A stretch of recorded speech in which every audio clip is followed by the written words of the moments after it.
Hi friends, ಅಮ್ಮನ ಕೈ ರುಚಿಗೆ ಸ್ವಾಗತ. ಇವತ್ತು ಒಂದು ಎನರ್ಜಿ ಡ್ರಿಂಕ್ ಮಾಡೋದು ಹೇಗೆ ಅಂತ ನೋಡೋಣ. ತುಂಬಾ ಈಸಿಯಾಗಿ ಮಾಡ್ಕೊಳ್ಬೋದು, ತುಂಬಾ ಟೇಸ್ಟಿ ಇರುತ್ತೆ. ನೋಡಿ ಈಗ ಹೇಗೆ ಮಾಡೋದು ಅಂತ ನೋಡೋಣ. ನೋಡಿ, ಒಂದು ಪ್ಯಾನ್ ಇಟ್ಕೊಂಡು ಅದಕ್ಕೆ ಒಂದು ಕಾಲು ಲೋಟ ಅಷ್ಟು ಚಿರೋಟಿ ರವೆ ಹಾಕ್ಕೊಳ್ಬೇಕು. ಜಾಸ್ತಿ ಹಾಕ್ಬಾರ್ದು.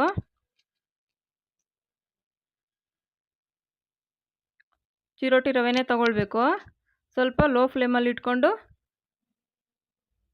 ಚೆನ್ನಾಗಿ ಹುರ್ಕೊಳ್ಬೇಕು.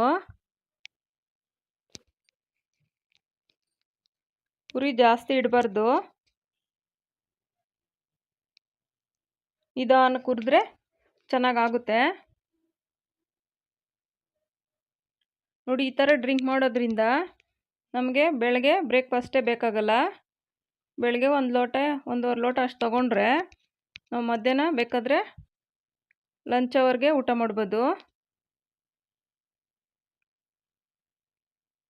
ಸಂಜೆ ಟೀ ಕಾಫಿ ಬದಲು ಇದನ್ನ ತಗೊಂಡ್ರೆ ಹೆಲ್ತ್ಗೂ ಒಳ್ಳೆಯದು, ಮತ್ತು ನಮ್ಗೆ ಹೊಟ್ಟೆ ಹಸಿವು ಆಗಲ್ಲ.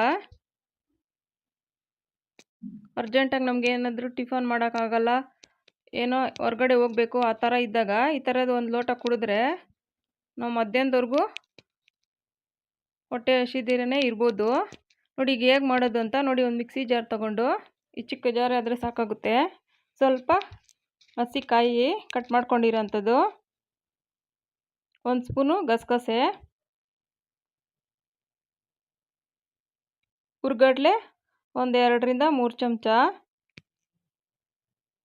ತುಂಬಾ ರುಚಿ ಇರುತ್ತೆ.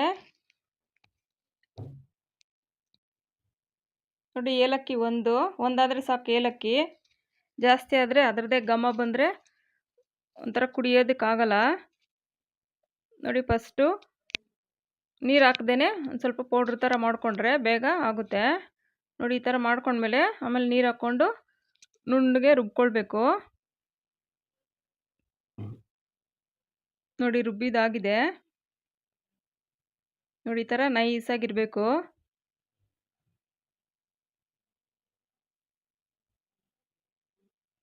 ನೋಡಿ, ಈಗ ಸ್ಟವ್ ಮೇಲೆ ಒಂದು ಪಾತ್ರೆ ಇಟ್ಕೊಂಡು ಈಗ ನಾವೇನು ರುಬ್ಬಿದ್ದೀವಿ ಅದನ್ನು ಇದಕ್ಕೆ ಸೇರಿಸ್ಬೇಕು.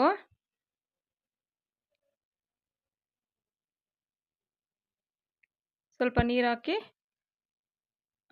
ನೋಡಿ ಹಾಕ್ಕೊಂಡು, ನಮ್ಗೆ ನೀರು ನೋಡಿಕೊಂಡು ಇದು ತೆಳುವಿರಬೇಕು ತುಂಬ, ಹಾಗೆ ಕುಡಿಯೋದಕ್ಕೆ.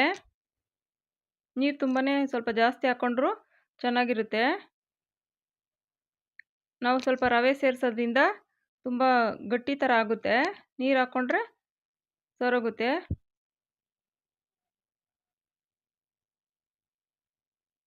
ನೋಡಿ, ಇಷ್ಟು ತೆಳುವಿರಬೇಕು. ಇನ್ನೂ ಬೇಕಾದ್ರೂ ತೆಳು ಮಾಡ್ಕೊಳ್ಬೋದು. ಅದು ಆರಿದ ಮೇಲೇನು ಗಟ್ಟಿಯಾಗಬಾರ್ದು, ಅಷ್ಟೇ ತೆಳುವಿರಬೇಕು. ಅದಕ್ಕೆ ಸ್ವಲ್ಪ ನೀರು ಜಾಸ್ತಿ ಹಾಕ್ಕೊಳ್ಬೇಕು. ನೋಡಿ, ಕುದಿ ಬರ್ತಾ ಇದೆ.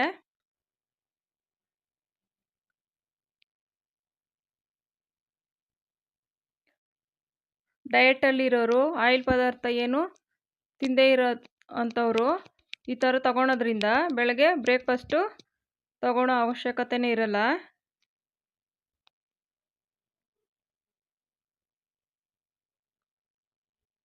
ನೋಡಿ, ರವೆ ಇರುತ್ತಲ್ಲ, ಈಗ ಹಾಕ್ಕೊಳ್ಬೇಕು. ಒಂದು ಕುದಿ ಬಂದಮೇಲೆ ರವೆ ಹಾಕ್ಕೊಳ್ಬೇಕು.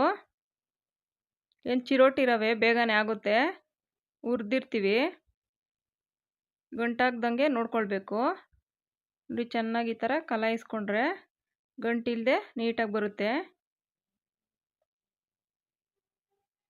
ನೋಡಿ, ಈ ಥರ ಇಷ್ಟು ತೆಳುವಿರಬೇಕು. ಇನ್ನೂ ಸ್ವಲ್ಪ ನೀರು ಹಾಕ್ಕೊಂಡ್ರೂ ನಡೆಯುತ್ತೆ.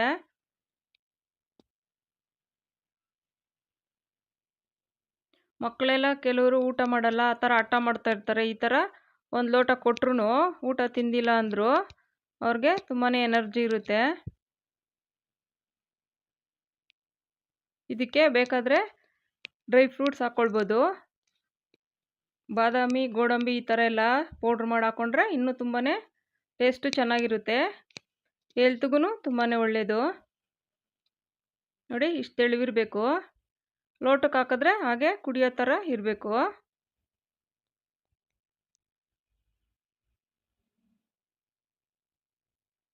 ಇದು ಸ್ವಲ್ಪ ಲೋ ಫ್ಲೇಮಲ್ಲಿ ಇಟ್ಕೊಂಡು ಚೆನ್ನಾಗಿ ಕುದಿಸ್ಬೇಕು. ಅದು ಕಾಯ್ದು ಎಲ್ಲ ಹಸಿ ವಾಸನೆ ಹೋಗಬೇಕು. ಲೋ ಫ್ಲೇಮಲ್ಲಿ ಇಟ್ಕೊಂಡು ಕುದಿಸಿದ್ರೆ ಚೆನ್ನಾಗಿ ಹದವಾಗಿ ಬೇಯುತ್ತೆ ಅದು ಒಳಗಡೆ ಎಲ್ಲ ರವೆ ಹಾಕಿರೋದ್ರಿಂದ. ನೋಡಿ ಈಗ ಸಕ್ಕರೆ ಹಾಕ್ತಾಯಿದ್ದೀನಿ ನಾನು. ಇಲ್ಲಿ ನೀವು ಸಕ್ಕರೆ ಬಳಸಲ್ಲ ಅಂದರೆ ಬೆಲ್ಲ ಹಾಕ್ಕೊಳ್ಬೋದು. ನಾನಿಲ್ಲಿ 5 ಸ್ಪೂನಷ್ಟು ಸಕ್ಕರೆ ಹಾಕ್ತಾಯಿದ್ದೀನಿ, ಸಾಕಾಗುತ್ತೆ. ಶುಗರು ಆ ಥರ ಅಂದರೆ ಶುಗರ್ ಪೇಷಂಟ್ಗಳೆಲ್ಲ ಅಂದರೆ ಬೇಕಾದರೆ ಒಂದು 4 ಸ್ಪೂನಷ್ಟು ಹಾಕ್ಕೊಳ್ಬೋದು. ಅದ್ರ ಬದಲು ಬೆಲ್ಲನೂ ಹಾಕ್ಕೊಂಡ್ರು ಇನ್ನೂ ತುಂಬಾ ಚೆನ್ನಾಗಿರುತ್ತೆ. ಬೆಲ್ಲ ಹಾಕೋದ್ರಿಂದ ಒಂದು ಸ್ವಲ್ಪ ಕಲರ್ ಚೇಂಜ್ ಆಗುತ್ತೆ ಅಷ್ಟೇ. ಬೆಲ್ಲ ಹಾಕ್ಕೊಂಡ್ರು ತುಂಬಾ ಇನ್ನು ಅದು ಟೇಸ್ಟ್ ಚೆನ್ನಾಗಿ ಬರುತ್ತೆ.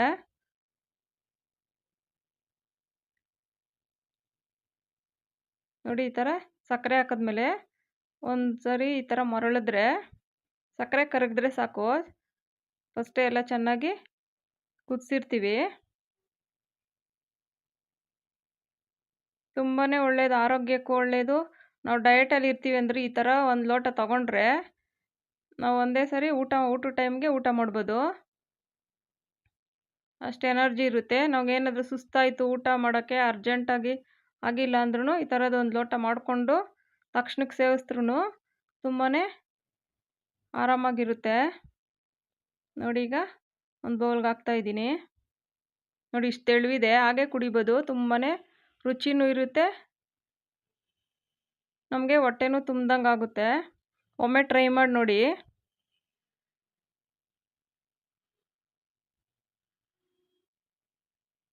ನೋಡಿ ಇಷ್ಟು ತೆಳುವಿದೆ, ಏನು ಗಂಟಿಲ್ಲ ಏನಿಲ್ಲ.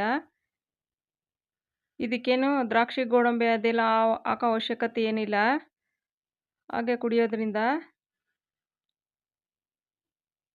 Thank you friends.